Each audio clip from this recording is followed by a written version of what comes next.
Headlines आपने जाने, bulletin का बाकायदा आगाज करेंगे और सबसे पहले आपको अहम खबर देंगे। आज़मीन हज की रवानगी से पहले तमाम इंतजामात मुकम्मल कर लिए गए हैं। सिर्फ आई2 ने हज लाउंज के अंदरूनी मनाजर हासिल कर लिए हैं। आपको बताते चले कि एयरपोर्ट पर तमाम इंतजामात मुकम्मल कर लिए गए हैं।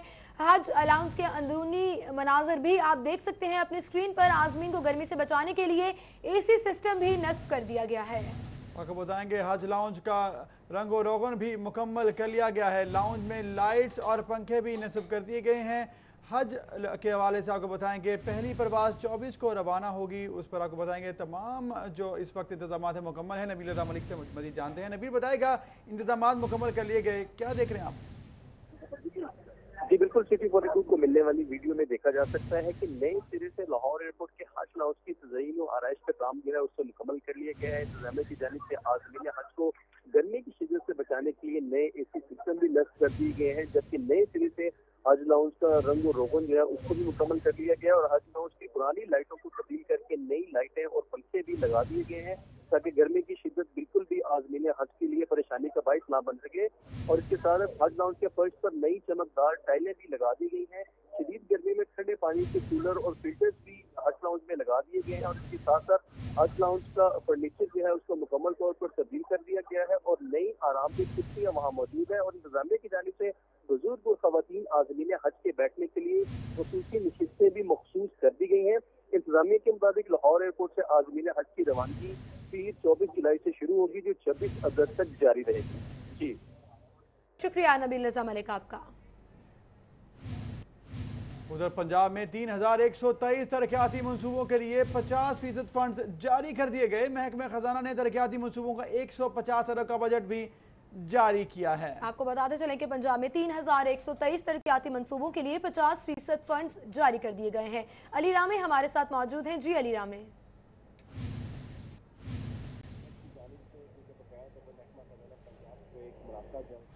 अली रामे बताइएगा, 3123 तरक्याती मंसूबे हैं जिनके लिए फंड्स जारी कर दिए गए हैं, कितना फंड जारी किया गया है?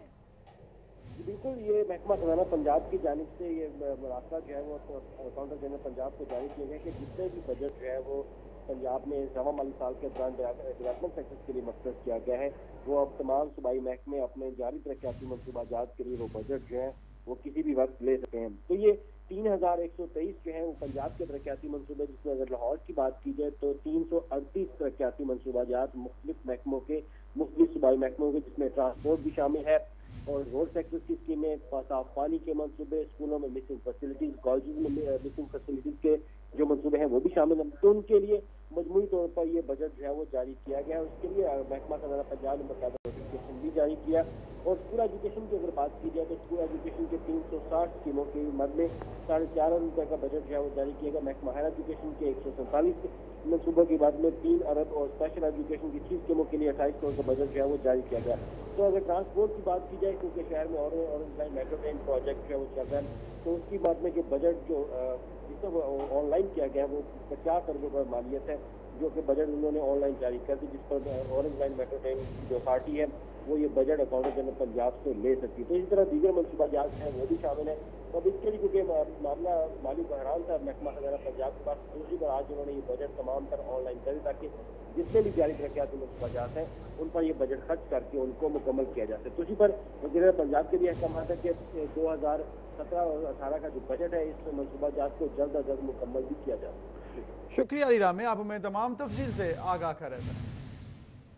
गाड़ियों की रजिस्ट्रेशन बुक खत्म करके स्मार्ट कार्ड शुरू करने का मामला, 4 कंपनियों ने महकमा एक्साइज को टेंडर्स जमा करा दिए हैं। आपको बताएंगे नादरा, SI ग्लोबल, इनबॉक्स समेत दीगर कंपनियां शामिल हैं। मजीद जानते हैं अली साई से। जी अली साई बताएगा। बिल्कुल, महकमा एक्साइज़ की जानब से जो है जितनी पुरानी जो गाड़ियों की रजिस्ट्रेशन बुक्स हैं इनको ख़त्म करके एक नया सिस्टम लाया जा रहा है और इसमें एक स्मार्ट कार्ड लेके आया जा रहा है जिसमें सिक्योरिटी फीचर होंगे, जिसमें एक्साइज़ हुकाम के मुताबिक जालसाजी बिल्कुल नहीं हो सकती। और इसी हवाले से हम बात करेंगे कि महकमा एक्साइज़ की जानब से रवा माली साल के शुरू में इसको लाया जाना था, लेकिन इसमें थोड़ी तख़ीर हो गई। इसी हवाले से बात करेंगे हम additional director general Chaudhary Masudul हक से और उनसे पूछेंगे कि तख़ीर की क्या वजह है, स्मार्ट कार्ड का क्या फ़ायदा होगा और इसमें कितनी कंपनियां हिस्सा ले रही हैं और इसका क्या कीमत होगी। जी सर बताइएगा।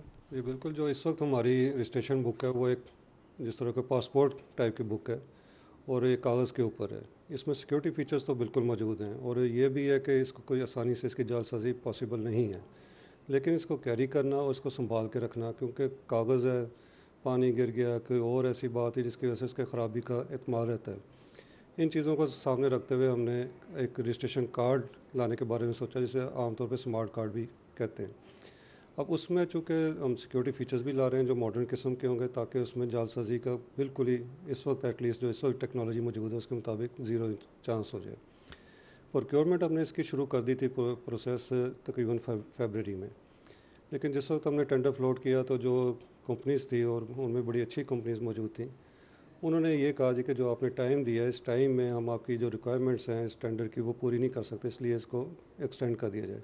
हम भी चूँकि ये चाहते हैं कि इसमें ज़्यादा से ज़्यादा कंपटीशन और अच्छी से अच्छी कंपनी आए, इसी चीज़ को ज़हन में रखते हुए हमने इसको टाइम एक्सटेंड कर दिया।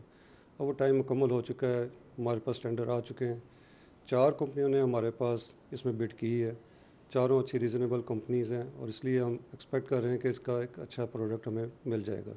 कब तक मतों है, कब तक लेके आ रहे हैं? इसमें मैं अर्ज़ कर देता हूँ, चूँकि ये प्रोक्योरमेंट प्रोसेस है, अब हम इस वक्त उसकी टेक्निकल इवैल्यूएशन कर रहे हैं। आजकल जो हमें बिड्स आई हैं उसमें टाइम बिल्कुल लग सकता है, एक डेफिनेट टाइम बताना मुश्किल है, लेकिन मैं काफ़ी हद तक यकीन है मुझे कि ये जनवरी में हम स्टार्ट कर देंगे।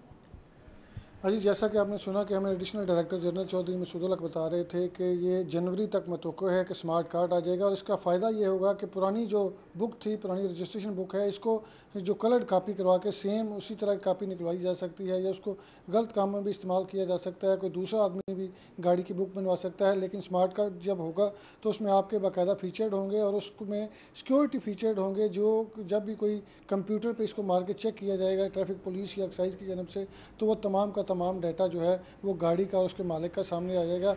इससे जालसाजी का जो खदशा है वो बिल्कुल ख़त्म हो जाएगा। जालसाजी का खदशा खत्म हो जाएगा। अली साहिब, बहुत शुक्रिया आपका। तो आपको बताएंगे तजावुज़ात माफिया के खिलाफ ऑपरेशन किया गया। Assistant commissioner model town Anwar बरियार की क़यादत में इस ऑपरेशन को किया गया है। फिरोजपुर रोड कलमा चौक से काहना तक ऑपरेशन किया गया है। Assistant commissioner model town Anwar बरियार की क़यादत में तजावुज़ात के खिलाफ ऑपरेशन हुआ है। वकार घुमन हमारे साथ हैं। वकार, बताइएगा क्या कार्रवाई की गई है इस ऑपरेशन में? जी, ऑपरेशन में LWMC, टीपा, वापसा, LDA और लाहौर कैंट बोर्ड के भी अफसरान शामिल थे, जिन्होंने assistant commissioner model town Anwar बरियार की ज़ेरे निगरानी में आज ऑपरेशन किया। फिरोजपुर रोड पर कलमा चौक से लेके काना काशा तक पूरे रोड पे, खास तौर पे जहाँ पे जो रेडी वाले थे उनको रेडियाँ वहाँ से उठाई गई और इसके अलावा जो बिल्डिंग मटीरियल था उसको वहाँ से हटाया गया। Assistant commissioner model town Anwar बरियार का कहना था कि फिरोजपुर रोड को CM की हिदायत के मुताबिक मॉडल रोड डिक्लेयर किया जाएगा। फिरोजपुर रोड पर किसी किस्म की भी तजावुज़ात बर्दाश्त नहीं की जाएंगी। दूसरे मरहले में फिरोजपुर रोड से मुश्किल जितने भी रोड हैं, छोटे रोड हैं, वहाँ पर खास तौर पे जो तजावुज़ात की वजह से ट्रैफिक जैम रहती है, इसको भी हल करने के लिए जो मुश्किल रोड हैं उनको भी वहाँ पर भी तजावुज़ात के खिलाफ ऑपरेशन किया जाएगा। ऑपरेशन का आज दूसरा रोज है। कल एक आला सदी मीटिंग मुनक्कद हुई थी जिसमें यह फैसला किया गया था कि मॉडल टाउन डिवीजन में, मॉडल टाउन तहसील में किसी भी किस्म की तजावुज़ात बर्दाश्त नहीं की जाएंगी। जी शुक्रिया वकार, आप हमें ऑपरेशन के हवाले से आगाह कर रहे थे। एक जानिब तजावुज़ात के खिलाफ ऑपरेशन किया गया तो दूसरी जानिब LDA ने पीको रोड पर गैर कानूनी तामीरात के खिलाफ ऑपरेशन किया। नक्शे की खिलाफ वर्जियों पर दुकानें मिसमार कर दी गई।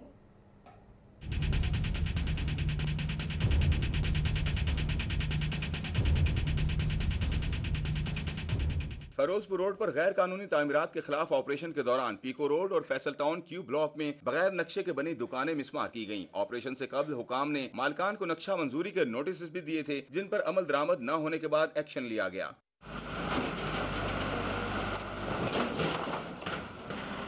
कार्रवाई के दौरान पुलिस की नफरी और इन्फोर्समेंट का अमला भी मौजूद था, लेकिन किसी किस्म की मुजाहमत देखने में नहीं आई। ऑपरेशन की सरबराही डिप्टी डायरेक्टर बिलाल इकराम और इन्फोर्समेंट इंस्पेक्टर गफूर न्याजी ने की। कैमरा टीम के साथ नासिर अली, सिटी 42।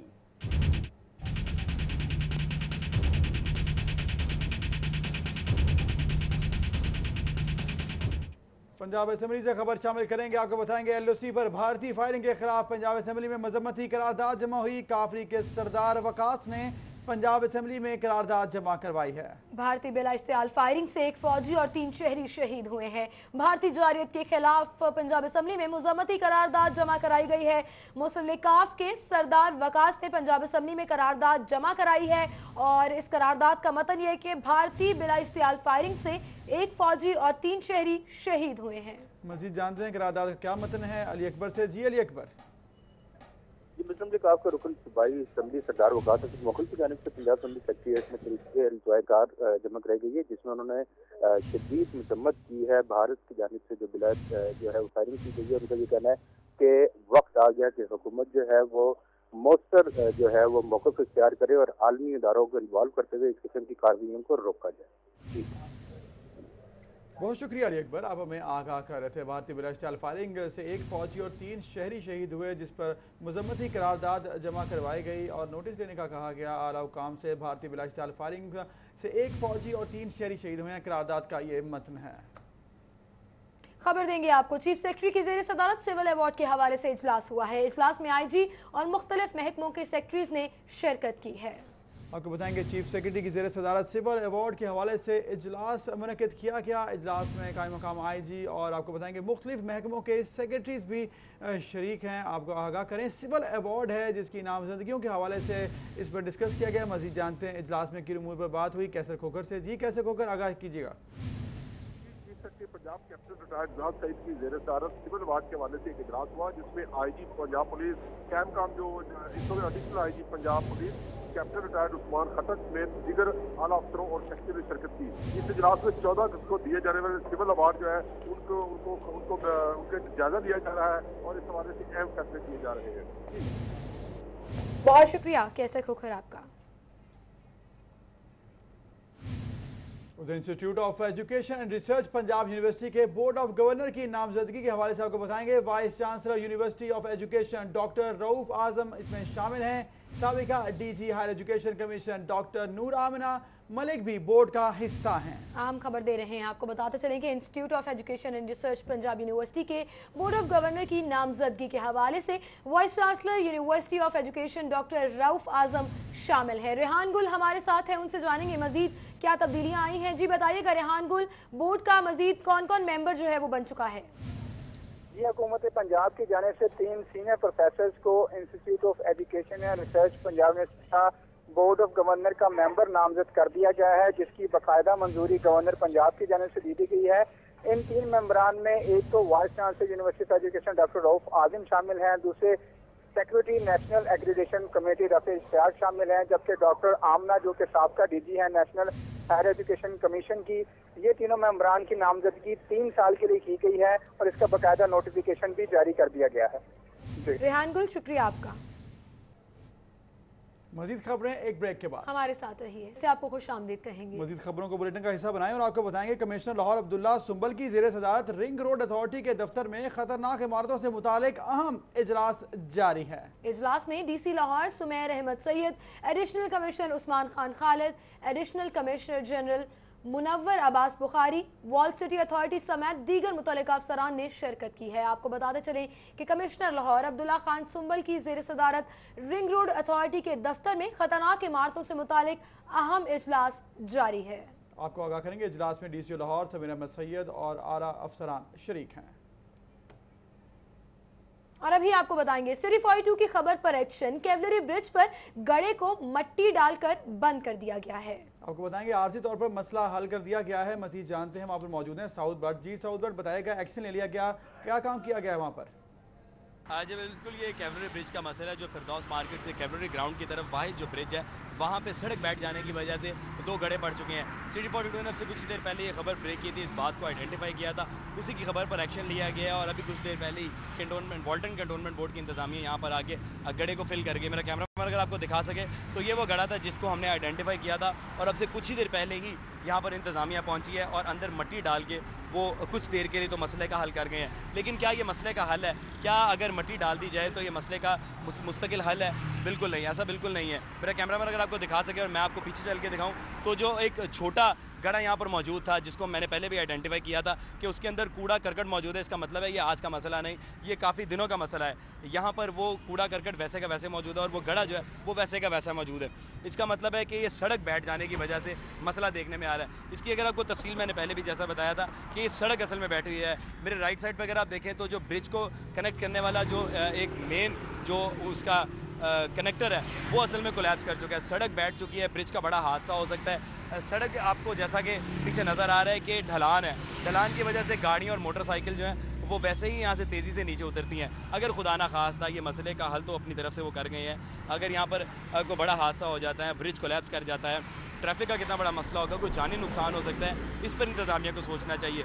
ये गड्ढे को फिल करना, अगर मिट्टी डालना इसका हल है तो ये इसका हल नहीं है, इसका मुस्तकिल हल होना चाहिए, क्योंकि सड़क बैठ रही है, खुदा ना खास्ता है ब्रिज कोलैप्स भी कर सकता है। इसलिए किसी बड़े हादसे से पहले, किसी जानी नुकसान से पहले और ख़ास तौर पर किसी माली नुकसान से पहले यहाँ पर किसी को पहुँचना चाहिए, इंतज़ामिया को फिल फॉर यहाँ पर एक्शन लेना चाहिए और इस ब्रिज का मुस्तकिल हल करना चाहिए। साउथ बहुत शुक्रिया आपका। उधर आपको बताएंगे वज़ीर आज़म मियां मोहम्मद नवाज शरीफ का हल्का महरूमियों की तस्वीर बन चुका है। सीवरेज के नाकिस सिस्टम के बाइस मकीन सरापा एहतजाज हैं। घरों के आगे गंदा पानी खड़ा रहना मामूल बन चुका है, जिसकी वजह से इलाका मकीन सरापा एहतजाज भी हैं। कहते हैं इलाके में ताफुन फैल रहा है, बीमारियां फैल रही हैं, बच्चे भी इसी पानी से गुजर कर आने पर मजबूर हैं और बच्चों में खास तौर पर बीमारियां फैल रही हैं। आपको बताते चलें कि ये मनाजिर भी आप देख सकते हैं। वज़ीर आज़म मियां मोहम्मद नवाज शरीफ का हल्का NA 120 जो महरूमियों की तस्वीर बन चुका है। सीवरेज के नाकिस सिस्टम के बायस मकीन सरापा एहतजाज हैं। सूरत हाल भी आप देख सकते हैं कि किस तरह से गटरों का पानी गलियों में बाहर खड़ा है और ताफुन फैला रहा है। बिल्कुल, तमाम सूरत हाल आपके सामने। मजीद जानते हैं जुबैर वहां से। जुबैर, बताएगा इलाका मकीन किन परेशानियों का शिकार है? वज़ीर आज़म का अपना हल्का है ये? मियां मोहम्मद नवाज शरीफ का हल्का है जो इस वक्त मसाइल का गढ़ बना हुआ है। सीवरेज के नाकिस सिस्टम ने यहाँ के मकीनों की जिंदगियों को अजीरन बना दिया है। गटरों का गंदा पानी घरों के आगे खड़ा रहना मामूल बन चुका है। लोग यहाँ के दुकानें बंद करके घरों में बैठ चुके हैं क्योंकि गंदगी की वजह से ग्राहक यहाँ पर आना गवारा नहीं करता। करीबन 5 माह पहले यहाँ पे लाखों रुपए के रेवेन्यू से गली बनाई गई है, मगर इसकी यहाँ पे निकासी आपका कोई निज़ाम नहीं बनाया गया। ना तो यहाँ पे गटर बनाए गए हैं, ना तो यहाँ पे नाले बनाए गए हैं, जिसकी वजह से घरों के आगे, दुकानों के आगे गंदा पानी खड़ा रहना मामूल बन चुका है और यहाँ के मकीन इसी गंदे पानी से गुजरने पर मजबूर हैं। यहाँ पे इन्होंने गंदे पानी में ईंटें रखी हुई हैं, अपनी मदद आपके तहत मिट्टी डाली हुई है ताकि ये यहाँ से वहाँ जा सकें। इसके अलावा जो नमाजी हजरात हैं उन्हें मसाजिद तक पहुँचने में मुश्किलात का सामना करना पड़ रहा है क्योंकि गंदे पानी की वजह से कपड़े ख़राब हो जाते हैं। सूबाई वज़ीर खुराक बिलाल यासीन साहब यहाँ के MPA हैं। एक मरतबा यहाँ से पहले वो MNA सेलेक्ट हुए हैं, अब दूसरी मरतबा यहाँ के MP हैं। उनके दफातर में जब यहाँ के मकीन जाते हैं तो वो इन्हें वासा के दफ्तर में जाने का कहते हैं, मगर वासा हुकाम आगे से साफ जवाब दे देते हैं। वो इन्हें MPA साहब के पास जाने का कहते हैं। कहीं पे भी इन लोगों की सुनवाई नहीं हो रही। बेहिस इंतजामिया के कानों पे जब जूं तक नहीं रेंगेगी इस मसले को सुनने के बावजूद, तब यकीनन ये लोग यहाँ पे एहतजाज करेंगे। इनका क्या दुख है मजीद इन्हीं की ज़बानी जानते। आप ये बताइएगा कि इस मसले को कितना टाइम हो गया और आखिर इंतजामिया क्यों नहीं हल कर रही?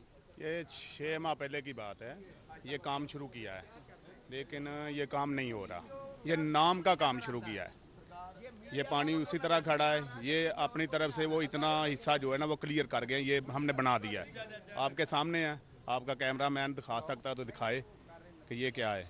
ये गुजरने का रास्ता है, मेन रास्ता है ये इस इबादी का, ये आपके सामने है।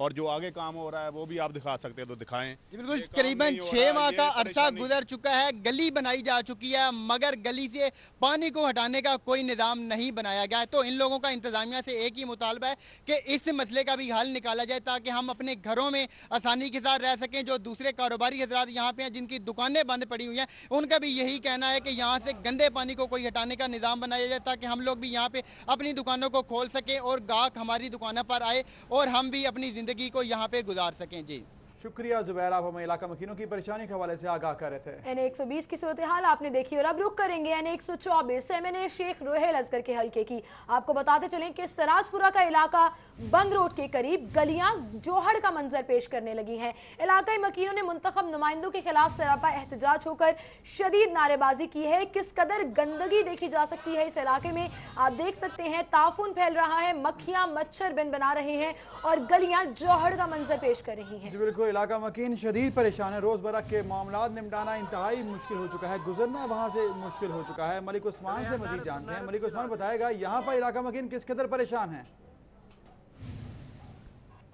जी बिल्कुल, इस वक्त हम MNA शेख रोहिल असगर के इलाका सिराजपुरा में मौजूद हैं। आज यहाँ के इलाका मकीन मुंतखब नुमाइंदों और वासा हुकाम के खिलाफ सरापा एहतजाज होकर अपने घरों से बाहर आ गए। इस वक्त शदीद नारेबाजी भी की जा रही है मुंतखब नुमाइंदों के खिलाफ। इनका यही कहना था कि गुज़िश्ता 6 वर्ष से यहाँ पे सीवरेज के पाइपलाइन तो डाले गए थे, लेकिन नकारा और नाकी सीवरेज के पाइपलाइन की वजह से यहाँ पे हमारा जो जीना है मुहाल हो गया और जगह जगह गंदा पानी खिलाने की वजह से सीवरेज के जो नाकिस निजाम की वजह से यहाँ के गलियाँ जो है ना वो सैलाब का और तालाब का मंजर पेश करने लगी हैं और जोहड़ का ये मंजर पेश करता है इलाका इस वक्त हमें नजर आ रहा है। मेरा कैमरामैन भी आपको दिखा रहा हो कैसे इस इलाके में मच्छरों ने अफजाइशगाह बना रखी है और जगह जगह गंदगी के ढेर लगे हुए हैं, जिसकी वजह से इलाका मकीनों को खासी मुश्किलात का सामना करना पड़ा है। इलाका मकीनों को काफ़ी परेशानी का सामना भी करना पड़ा क्योंकि ये घरों में महसूर होकर रह गए और आए रोज़ मुख्तलिफ वाक़यात होते रहते हैं, जिसकी वजह से इनके बच्चे भी इस जोहर नमा पानी में गिर जाते हैं, जिसकी वजह से इन्हें खासी परेशानी का सामना करना पड़ता है। और मुंतखब नुमाइंदों की जानिब से कोई भी इस मसले को हल कराने की जानिब से पेशरफ नहीं की जा रही। इलाका मकीनों का यही कहना था कि हमारे बारहा दरखास्त देने के बावजूद भी अब तक कोई नुमाइंदा ना पहुंच सके। इस वक्त हमारे इलाका मकीन मौजूद है,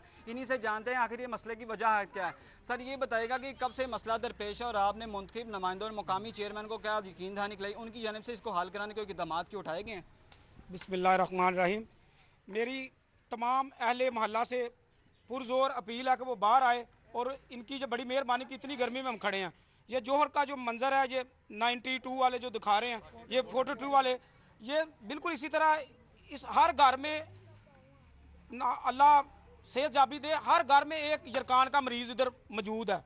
ये सच्ची बात है, किसी भी घर से और खारिश का ये इधर वबा फैल चुकी है। और इस गली में ये कैमरा मैन अगर दिखा सके 2 स्कूल हैं। जी बिल्कुल, आपने शहरी की गुफ्तगू सुनी, उनका यही कहना था कि हमें नमाज पढ़ने के लिए मस्जिद में जाने वाली काफ़ी परेशानी का सामना करना पड़ता है। इसके अलावा जो है यहाँ पे जो यहाँ ना तो पीने का साफ पानी है और ना ही सीवरेज का नाकी इंतजाम है, जिसकी वजह से हमें हमारे बच्चे हेपेटाइटिस C जैसी मूजी बीमारियों में मुब्तला हो रहे हैं। खुदारा इस इलाके की तरफ तवज्जो दे के हमारे मसाइल को हल कराया जाए। इस वक्त हमारे साथ कुछ खवातीन भी मौजूद हैं, इनसे जानने की कोशिश करते हैं कि इनके क्या मसाइल हैं। जी माँ जी, आप बताएगा कि आप इस आज एहतजाज करिए वासा हुकाम के खिलाफ, क्या मसला है, क्यों नहीं हल करते, इसकी क्या वजह है? अल्लाह जाने, इन्होंने पता है भाई की मसला क्यों नहीं हल करते। बड़े लोग जानते रहे तो कुछ भी कोई गल ही नहीं सुनते।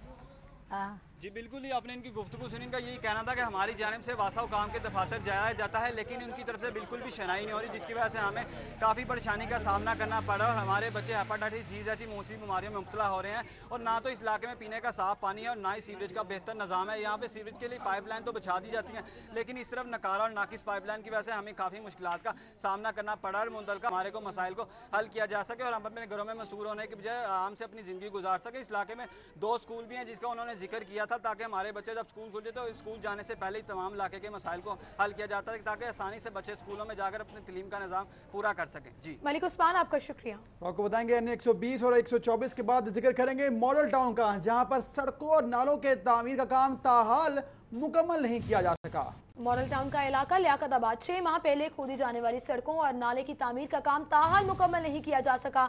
इलाकाई मकीन परेशान है, मसाइल का सामना करना पड़ रहा है। अफीफा नसरुल्लाह हमारे साथ मौजूद हैं, उनसे हम जानेंगे। जी अफीफा, बताएगा क्या सूरत हाल है इस इलाके की, इलाकाई मकीनों ने क्या शिकायत की हैं?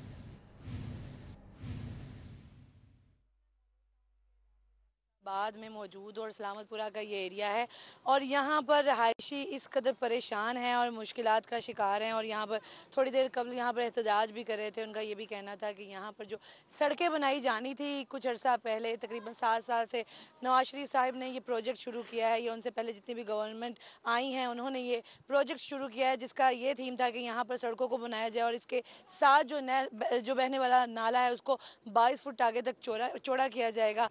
लेकिन हाल उस पर कोई अमल दरामद नहीं हुआ। जितने भी यहाँ पर ठेकेदार आते हैं वो यहाँ से पैसे खाते हैं और चले जाते हैं, जिसकी वजह से यहाँ का काम फिल वक्त रुका हुआ है और रहायशियों के लिए इंतहाई मुश्किलात का सामना उनको करना पड़ रहा है। क्योंकि यहाँ पर जितने भी कारोबारी अफराद थे उनकी दुकानें भी यहाँ पर थी, किसी के यहाँ पर शादी हाल थे और किसी के मुख्तलिफ किस्म के उन्होंने यहाँ पर कारोबार शुरू कर रखे थे।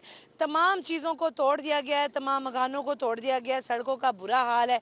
इलाका मकीन इंतहाई परेशान है। उनसे बात करते हैं, उनसे जानते हैं। हाँ जी, आप बताइएगा किस हद तक मुतासर हुए हैं आपके कारोबार यहाँ पर?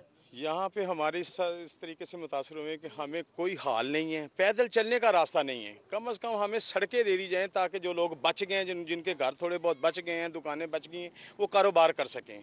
हम मियाँ साहब को कोई परेशान नहीं करना चाहते। मियाँ साहब तो खुद दूसरों की वजह से परेशान है। आके देखें तो सही इन सिसकियों और हाँ से वो किस जगह पर पहुँच गए। आके देखें, हालात देखें इसमें मोहल्ले के। ये क्यों तोड़ा गया था? ये उनको पता हो क्यों तोड़ा गया। उनका प्रोजेक्ट उन्होंने क्या करना क्या नहीं करना ये बताते हैं। हमारे भाई साहब खड़े हैं, इनसे बात करें। हाँ जी सर, आप बताइएगा ये कब से शुरू हुआ है प्रोजेक्ट और क्या है इसका थीम, क्या? बिस्मिल्लाहिर्रहमानिर्रहीम, अस्सलाम वालेकुम। ये 7 साल से ये प्रोजेक्ट शुरू हुआ है। इसका नाम है सत्तो कतला ड्रेन। मुख्तलिफ औकात में यहाँ पे मुख्तलिफ रुकावटें आती हैं। कभी वासा की अपनी, ये वासा का प्रोजेक्ट है, और कभी वासा के प्रोजेक्ट में प्रॉब्लम आते हैं। हम तो ये सिर्फ कहना चाहते हैं, मियाँ साहब के तक बात ये पहुँचाना चाहते हैं कि हम उनके हमसाया आबादी हैं। वो यहाँ पे एच ब्लॉक में रहते हैं और यहाँ पे वो सारा कुछ उनको डेवलप हुआ है और यहाँ पे वो कोई ख्याल नहीं कर रहे। बिल्कुल, इसके साथ साथ इनकी सड़कें भी इंतहाई बुरी हालत में हैं, जगह जगह से टूट फूट का शिकार हैं। लोगों ने अपनी मदद आप के तहत नाले के ऊपर से यहाँ पर जिनको तोड़ दिया गया था, पुल जो तोड़ दिए गए थे, उनको खुद से इन्होंने पुल बनाए।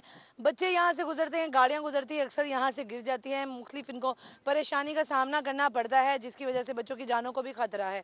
लिहाजा इनका मुतालबा यह है कि जितना जल्द हो सके हुकूमत को चाहिए कि इस प्रोजेक्ट की तरफ नज़रसानी करे और दोबारा से इसको शुरू किया, ताकि इनको आने जाने में और जो इनके कारोबार बंद हो चुके हैं वो दोबारा नए सिरे से खुल जाए और इनका मुश्किलात इनका अजाला हो सके। शुक्रिया फीफा, वो में इलाका मकीनों की परेशानी के हवाले से आगाह कर रही थी। और अभी आपको बताएंगे सदर लाहौर चैम्बर अब्दुल बासित से ऑटो पार्ट्स के ताजरों ने मुलाकात की है। नायब सदर नासिर हमीद खान, साबिक सदर मोहम्मद अली, हाजी मोहम्मद असलम भी मौजूद थे। सदर बिलालगंज चौधरी रेहान भी इस मौका पर मौजूद थे। जी बिल्कुल, आपको बता रहे हैं साथ साथ सदर बादामी बाग शाहिद मुनीर और जनरल सेक्रेटरी बादामी बाग चौधरी काशिफ और दीगर इसमें मौजूद थे। आपको बताएंगे ताजरों की मुलाकात हुई है सदर लाहौर चैम्बर अब्दुल बासित से। ऑटो पार्ट्स के ताजर हैं जिन्होंने मुलाकात की है।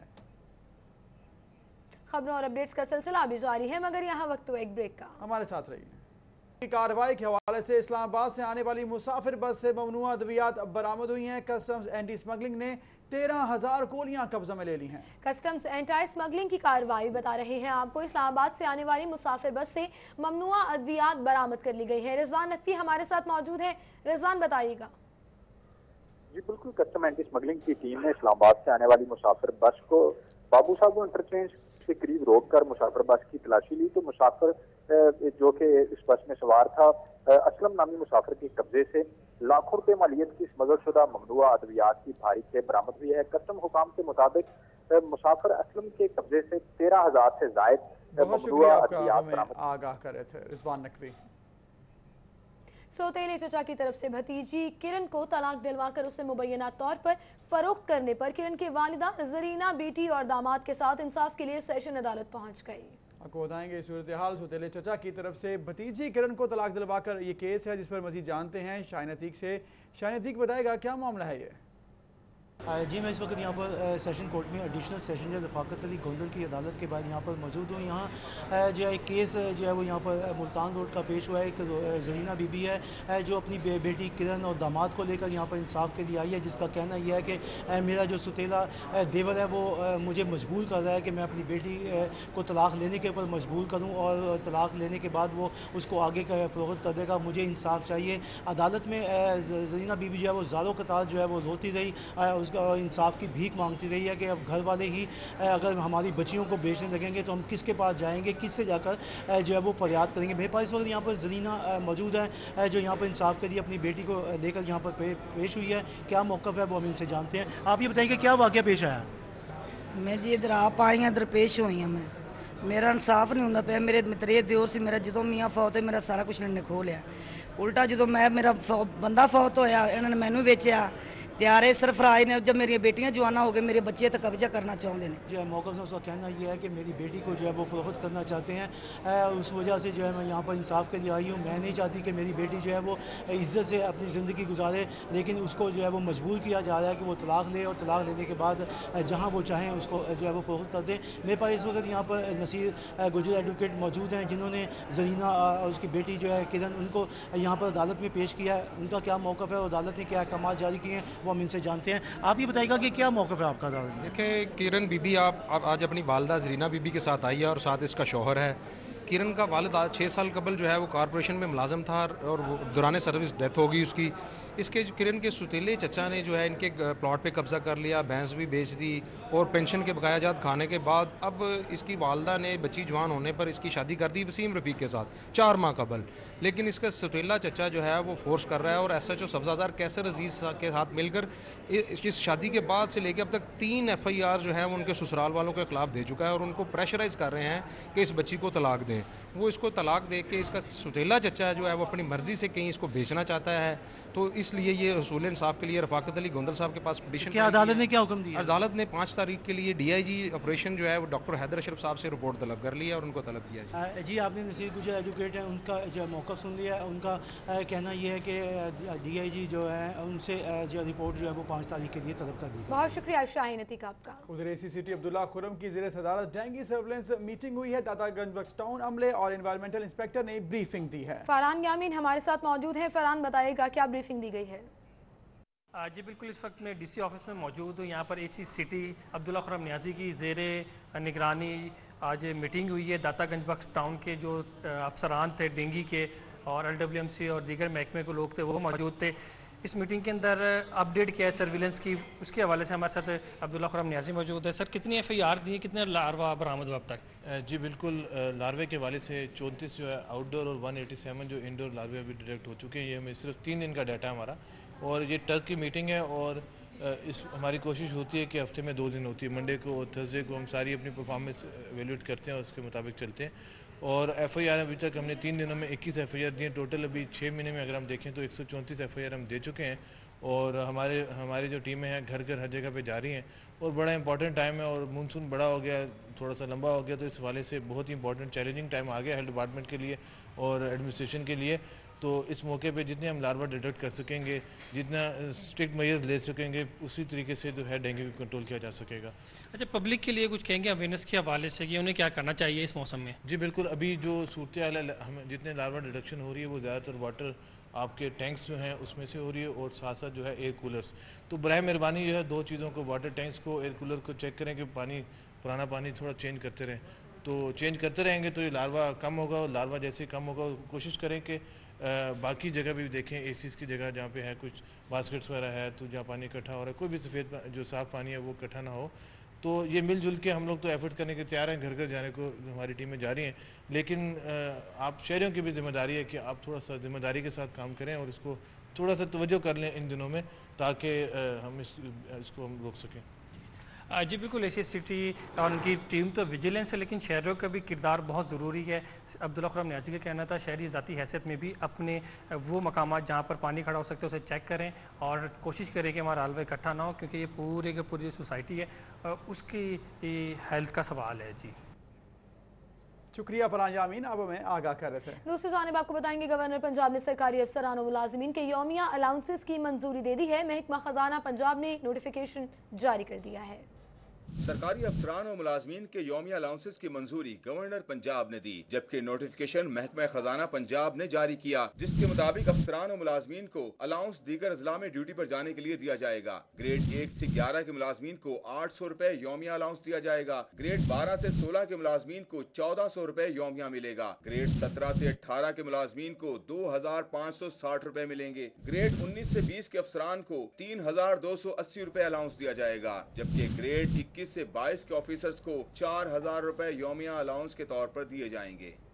देर आयद दुरुस्त आयद, हुकूमत को बिलाखिर बुजुर्गों का ख्याल आ ही गया। पंजाब हुकूमत ने सीनियर सिटीजन वेलफेयर बिल 2017 का मुसविदा तैयार कर लिया है। मुसविदे के मुताबिक बुजुर्गों को रेस्टोरेंट्स, होटल्स, सिनेमाज और थिएटर्स में 50% रियायत मिलेगी।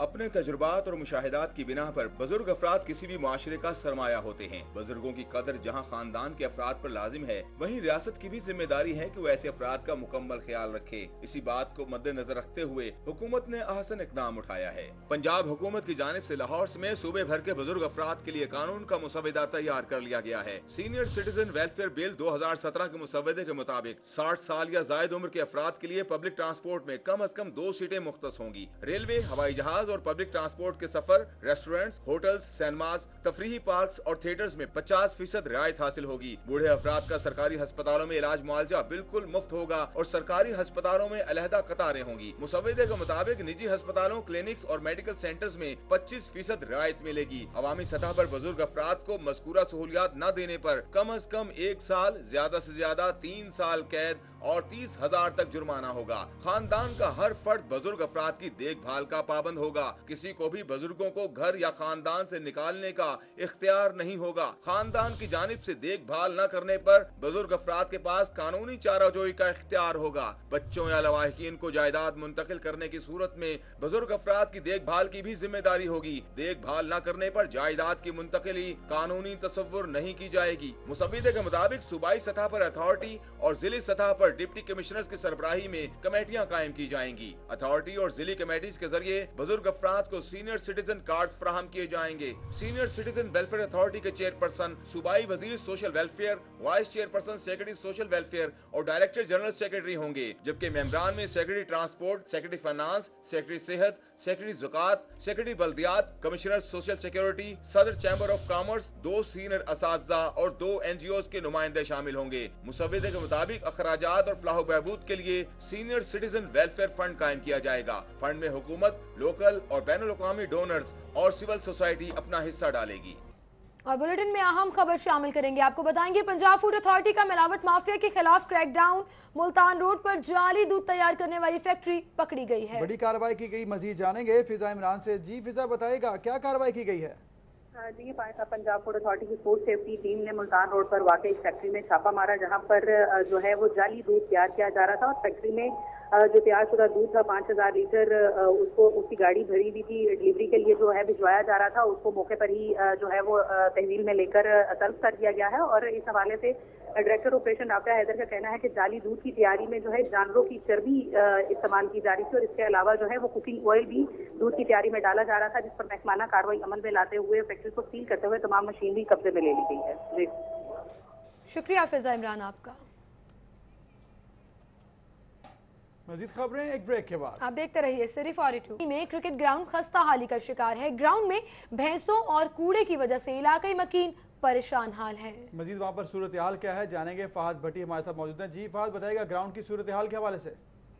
जी बिल्कुल, शादरा टाउन के इलाके भुट्टो कॉलोनी में मैं मौजूद हूं और यहां पर आप मेरे पीछे देख सकते हैं कि बच्चों के खेलने के लिए एक ग्राउंड बनाया गया था आज से तकरीबन 8 से 10 साल पहले, लेकिन अब उसकी हालत ऐसी है कि जगह जगह पानी खड़ा हुआ है, जगह जगह कूड़ा है और यहाँ के जो लोग हैं वो यहाँ पर बेंचें भी बांध देते हैं, जिसकी वजह से जो इलाका मकीन है उनको मुश्किलात का सामना करना पड़ रहा है। यहाँ पर जो बारिश का पानी खड़ा है उससे इलाके में ताफुन भी फैल रहा है, तरह तरह की बीमारियाँ फैल रही हैं। इलाके के जो बच्चे हैं, जो नौजवान हैं, उनका कहना है कि पूरे इलाके में इस तरह का और कोई ग्राउंड नहीं है जहां पर वो आकर खेल सकें, लेकिन यहां पर जो ग्राउंड है उसको अभी तक मेंटेन नहीं किया गया। इलाके के जो इंतज़ामिया है अभी तक ये अदम तवज्जुगी का शिकार है ये वाला ग्राउंड। मेरे साथ कुछ इलाका मकीन भी मौजूद हैं, उन्हीं से बात करते हैं कि उनको इस ग्राउंड के जो मसाइल हैं उनसे क्या मुश्किलात पेश आ रही हैं। जी अस्सलाम वालेकुम।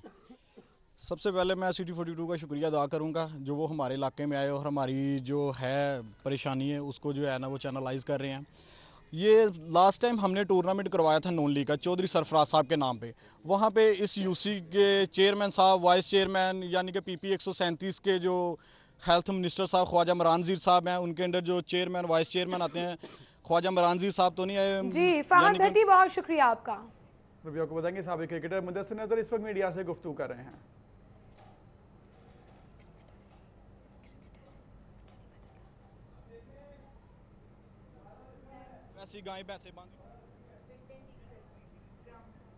आपको बताएंगे साबिक क्रिकेटर पाकिस्तान क्रिकेट बोर्ड के वहाँ पर इस वक्त मीडिया से गुफ्तगू कर रहे हैं। खबरों का सिलसिला आगे बढ़ाएंगे। आपको बताएंगे मुल्क की 70वीं सालगिरह के जश्न के लिए उर्दू बाजार में झंडियां बनाने का काम मुकम्मल हो चुका है। बिल्कुल, होलसेल दुकानों पर रिटेलर्स का रश भी लग चुका है। रिपोर्ट कर रही हैं दुआ मिर्जा।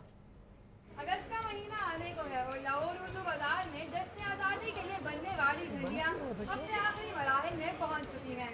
आइए आपको दिखाते हैं कैसे बनती हैं ये झंडियाँ।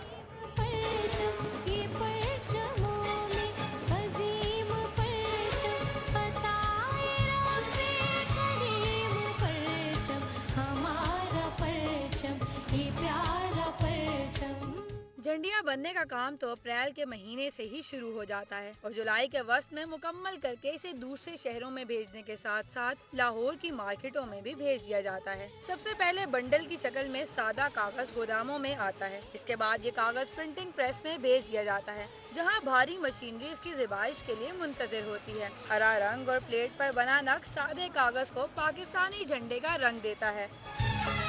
ये प्यारा परचम और साइड पर लगा टाइमर झंडियों की गिनती करता रहता है।